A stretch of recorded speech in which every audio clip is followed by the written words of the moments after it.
पूर्ण समाजाकडे उपलब्ध आहे ते शासनालाही माहिती आहे. त्यामुळे कुणबी जातीचा भाग म्हणून मराठा कुणबी जात म्हणून आम्हाला जातीचे दाखले मिळतील असे शासनाने 2 ओळीचा जी.आर. काढून स्पष्टीकरण पत्र द्यावं हा पहिला मार्ग आम्ही या ठिकाणी चर्चेला आहे. आणि दुसरा मार्ग आहे, जर शासनाला मराठा कुणबी म्हणून आम्हाला जातीचे दाखले द्यायचे नसतील तर मग शासनाने स्वतंत्र मराठा एक वर्ग म्हणून ओबीसीची जी विद्यमान यादी आहे त्यामध्ये न्यायमूर्ती गायकवाड आयोगाच्या अहवालाच्या शिफारशीनुसार आम्हाला मराठा एक स्वतंत्र नंबर देऊन स्वतंत्र क्रमांकावर मराठा त्या ओबीसीच्या यादीमध्ये समाविष्ट करावा ही दुसरी पर्यायी मागणी आहे.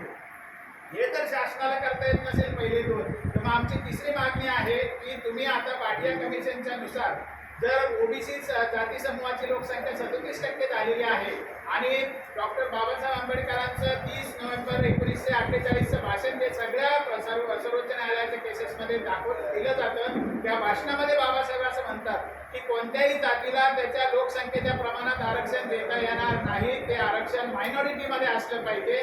आणि महाराष्ट्रामध्ये 32% ओबीसी समूह आहे, तो 32% आहे. आधीचं सगळे रेकॉर्ड सांगतायत. भाटिया कमिशनचा अहवाल एक्झॅग्युरेटेड म्हणजे अतिशयोक्त आहे, तर त्यांना 50%च्या आत आरक्षण द्यावं लागतं. मग भाटिया कमिशनचं जर 37% लोकसंख्या आहे तर त्यांना 18.5% पर्यंत आरक्षण घेता येऊ शकतं. 32% कोट्यातलं त्यांनी 18.5% आरक्षण काढून घ्यावं. आम्ही म्हणतो अर्धा टक्का जास्ती काढून घ्यावं. आणि जे आता न्यायमूर्ती गायकवाड आयोगाच्या अहवालानुसार नोकरीमध्ये आम्हाला 13% आरक्षणाची शिफारस आहे आणि शिक्षणामध्ये आम्हाला 12% आरक्षणाची शिफारस आहे.